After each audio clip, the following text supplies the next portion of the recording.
Le musée Vasa, situé sur l'île de Djurgården à Stockholm, est l'une des principales attractions touristiques de la capitale suédoise. Et pour cause, ce musée abrite un navire de guerre du XVIIe siècle quasiment intact. Ce cas unique dans l'histoire maritime s'explique par le parcours tumultueux et, disons-le tout de suite, pas franchement glorieux, de celui qui devait être le fleuron de la flotte suédoise. Voici son histoire.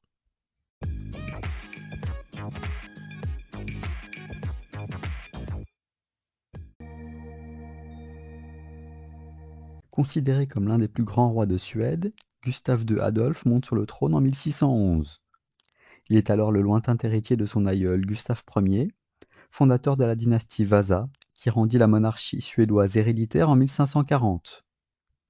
Le nouveau roi mènera de grandes réformes, mais passera surtout 18 de ses 21 années de règne à se battre, ce qui lui vaudra le surnom de Lion du Nord. Il faut dire qu'en ce début du XVIIe siècle, la guerre de 30 ans fait rage en Europe. La Suède, de son côté, est en guerre avec la Pologne, et peut compter sur une armée puissante. En revanche, la situation maritime est moins reluisante. En effet, la flotte suédoise est principalement constituée de petits navires, plus adaptés aux abordages qu'aux combats de ligne. De plus, cette flotte connaît de graves revers dans les années 1620.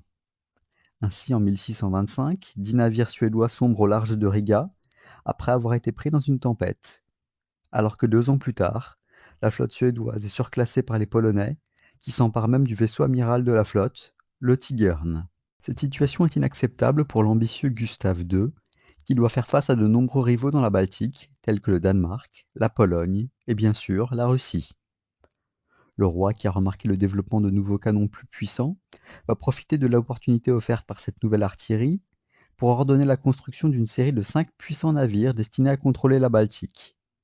L'Aplett, le Kronan, le Scepter, le Gotha Ark et donc le Vasa, qui doit devenir le fleuron de la flotte suédoise. C'est Henrik Ibersson, constructeur d'origine néerlandaise, qui est choisi pour diriger le chantier. Néanmoins, malgré son expérience, c'est la première fois de sa carrière qu'il va construire un navire aussi grand.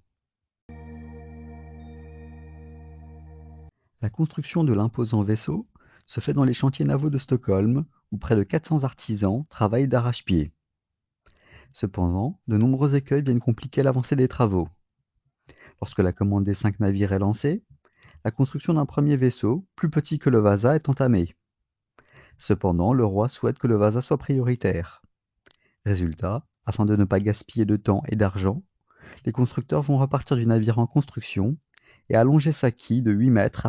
Pour ne rien arranger, en mai 1627, Henrik Ibersson décède de maladie et c'est son bras droit qui reprend la direction des travaux. Enfin, quelques semaines plus tard, des grèves éclatent pour cause de non-paiement des salaires et sont sévèrement réprimées. Il faut dire que l'argent manque puisque le coût engendré par le chantier est bien plus important que prévu. La principale raison de ces surcoûts vient de Gustave II, qui, bien qu'il ne visite le chantier qu'une seule fois en janvier 1628, a demandé de nombreuses modifications tout au long de l'avancée des travaux.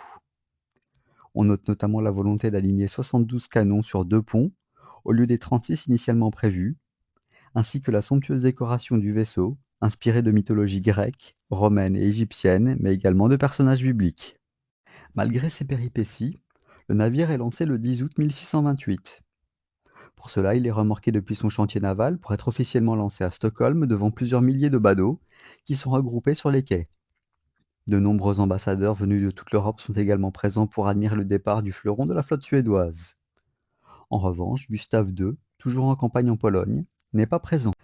Après avoir levé l'ancre, le navire salue la foule d'une salve de canons et commence à s'éloigner des quais. Néanmoins, alors qu'il contourne l'île de Beckholen, une forte rafale de vent le fait s'incliner à bâbord, et l'eau s'infiltre par ses sabords inférieurs. L'eau s'infiltre alors rapidement dans le vaisseau qui coule en quelques minutes, sous les yeux ébahis des spectateurs. Fort heureusement pour l'équipage, la catastrophe s'est déroulée à une centaine de mètres du rivage, ce qui permettra de sauver une bonne partie de l'équipage. Finalement, sur les 130 personnes présentes à bord, une quarantaine mourront dans cette tragédie. Le roi n'est mis au courant du désastre que 2 semaines plus tard et rentre dans une colère noire. Il exige que l'on trouve et punisse les coupables. Le capitaine Sofring Hansson, commandant du Vasa, est alors arrêté. On suspecte des manquements dans les procédures, un mauvais arrimage des canons, voire même l'ivresse de l'équipage. Mais la commission d'enquête ne trouve aucune preuve ou témoignage allant dans ce sens. Un autre homme, Henrik Iberson, aurait également fait un coupable idéal. Mais comme nous l'avons vu précédemment, le maître d'œuvre du chantier est mort durant les travaux et ne peut donc pas être condamné. Mais alors, qui est responsable de ce désastre? Difficile de désigner un seul responsable, mais l'impatience et les exigences de Gustave II ont rendu la tâche bien difficile au constructeur du navire.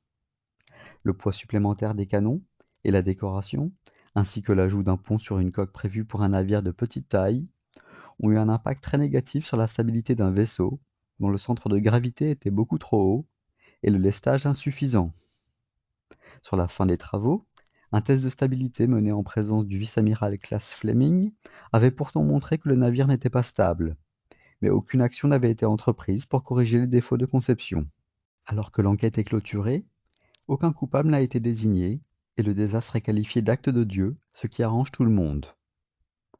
Alors que le renflouement du navire est déjà évoqué à l'époque, il faudra attendre 1961 pour que le vaisseau réémerge hors de l'eau. Il est aujourd'hui exposé au musée Vasa, qui a ouvert ses portes à Stockholm en 1990. Voilà pour l'histoire du plus gros raté de l'histoire de la marine suédoise. Dites-moi ce que vous pensez de ce désastre et de ses causes. Si vous avez aimé la vidéo, n'hésitez pas à la liker et à vous abonner à la chaîne. Et en attendant la prochaine, je vous dis à bientôt.